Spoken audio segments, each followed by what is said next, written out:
Hey everybody, it's Norris from the Norris Group. Welcome to December, and how do you feel about taking Bitcoins from renters? That and much more as we cover the biggest headlines in real estate.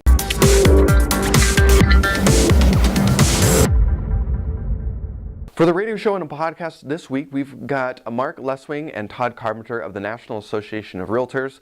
Both have a background in programming, databases, and robotics, and well, why would you care? Well, they are working for the National Association of Realtors on things like blockchain and zero interface. So for the next 2 weeks, we're going to talk about technology, a lot about blockchain technology and its effects on real estate in the next 5 years, and then we'll go beyond that for next week, so don't miss that on the radio show and podcast this week. New home sales increased drastically and are at their highest in 10 years, according to the Commerce Department. The value of the median U.S. home is $12,500 more than last year, and the New York-based Conference Board reported consumer confidence increased to its highest in 17 years. The National Association of Realtors reported pending home sales increased 3.5% last month, although they are still lower than last year's levels. And then housing demand decreased 1.7% to 134 in October, according to Redfin's latest housing demand index. Well, if you own a cheap house, you're in the money, according to CNBC. That's because homes on the lower end of the pricing spectrum are increasing at a rate twice as much as more expensive houses. It's because the housing shortage is worse in the low end of the market, and the same reoccurring things we keep talking about, including builders are just not building starter homes, seniors are aging in place and not moving, and well, millennials are just too strapped with that to really get into the market. Investors also gobbled up a ton of these lower end properties, including Wall Street firms who bought thousands at the bottom of the market. If you're an investor and you're holding on to some of these, what's your game plan? Are you selling or are you holding on? What are real estate agents saying about Facebook's rental listings? Well, you might not even know that Facebook is doing rental listings at the moment, but Facebook has launched Marketplace, I think a couple years ago, and think of it as sort of like a more personal touch and more people-oriented version of Craigslist. But realtors are not loving the interface and the experience, and they think that Facebook isn't all that relevant unless it's hyper-local. I went online, and in San Diego, I immediately found a seller finance deal, and I'm messaging them just to see what happens. But the listings are not very robust. The features are sort of and it's very clunky because searching for real estate pulls up things like a restaurant looking for a dishwasher. So Facebook has a long way to go, but will they decide to compete with Craigslist or go all in and compete with the likes of Zillow and Redfin? We'll have to wait and see. Conforming loan limits were raised again by the FHFA for the second year in a row. The Housing and Economic Recovery Act of 2008 set the baseline at $417,000 for a single-family residence during the downturn, and last year was the first year that it was raised after the housing crisis. So they're doing it again, so that's good news. Conforming loan limits are expected to rise from $424,100 to $453,100 in 2018. Most California cities saw an increase of around 6.8%, with just a handful that I saw that were under that. As we wind down 2017, Realtor.com has taken out the crystal ball to predict what they think is going to happen in 2018. Well, some of the things that they are predicting: supply will finally catch up with demand.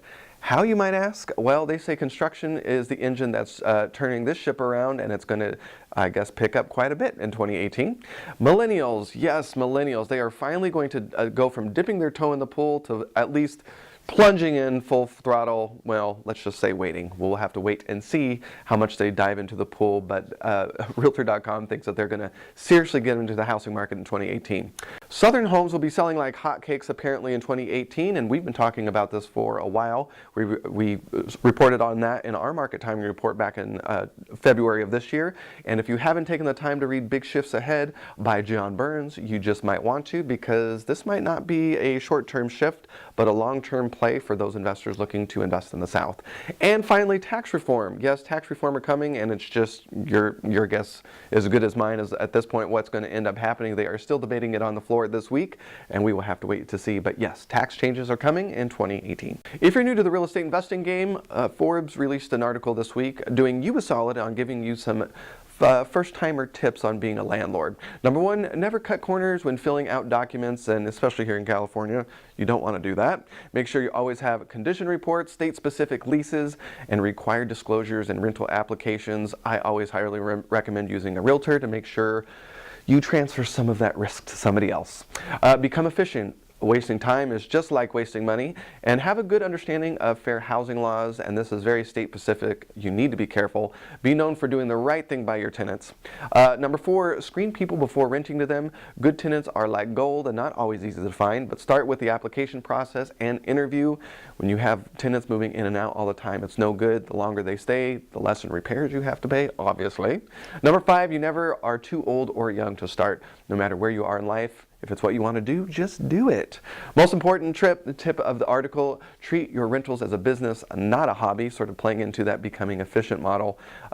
These are your little assets that will someday hopefully pay you handsomely. Bitcoin had a roller coaster of a week, crossing the 11,000 mark per Bitcoin for the first time, and then one day later dipping all the way down to 9,000. And the feds came out, we'll be closely watching this. The IRS has apparently found out about all this money being made, and they've asked Coinbase to hand over 14,000 of the users, making sure that they're reporting. Right now, users are self-reporting the money that they make on any cryptocurrency, and I'm sure that's happening. So anyway, ManageGo is the latest real estate firm to innovate in the space with the Bitcoin. The New York-based online rental payment and maintenance app is now allowing renters and landlords to transact in Bitcoins, basically allowing tenants to pay landlords in Bitcoin for their rent. The company says demand for the feature hasn't quite exploded just yet, but I can see some areas like the Silicon Valley, maybe this is a feature that is a tipping point. Maybe some people up there would like to be able to pay their rent in Bitcoin. How likely are you to accept Bitcoin from your tenants? I'd love to know what you have to say. If you're on YouTube, please leave a comment below, and don't forget to like the video and subscribe to the channel so you don't miss a beat. If you're on Facebook, please don't forget to not only like the Norris Group page, but don't forget to add us to your See First list and with notifications on. Leave your comments below the video, and if we missed something, share the story on our comment sections on either YouTube or Facebook, and we'll make sure to include it on our blog at thenorrisgroup.com/blog. We've got lots of upcoming events, and we're so excited to see you out on the road. We are launching our brand new talk, which is actually a little bit of a play on a talk we did a few years ago. But the new talk is called Cash Out or Stay Put. We take phone calls almost every day from real estate investors totally stressed out whether they need to sell their stuff or stay put waiting for prices to increase. Well, we are launching our new talk at SDCIA, their holiday party, next week on Tuesday, December 12th. It's always one of the biggest events of the year. If you're in the San Diego area, we'd love to see you. December 14th, I'll be on a notes panel at OC RIA in Costa Mesa, Car and Halls Club out there. Hope to see you there. January 2nd, Cash Out or Stay Put will be at Prosperity Through Real Estate, our first time doing the talk in Los Angeles. The 9th, doing it in Coachella Valley at CV RIA. And on the 10th, we'll be doing a similar talk at Robert Hall & Associates for an expo that they're doing on January 10th. For more information on all of our events coming up over the next couple months, check out thenorrisgroup.com, and that's also where you'll find out lots of information on hard money loans, including our fix and flip, buy and hold, and new construction program starting at just 6.9%, and information on our Florida loan programs will be coming shortly. For more information on passive investing with trust deeds, check out tngtrustdeeds.com. With that, have a fantastic weekend, and we'll see you next week.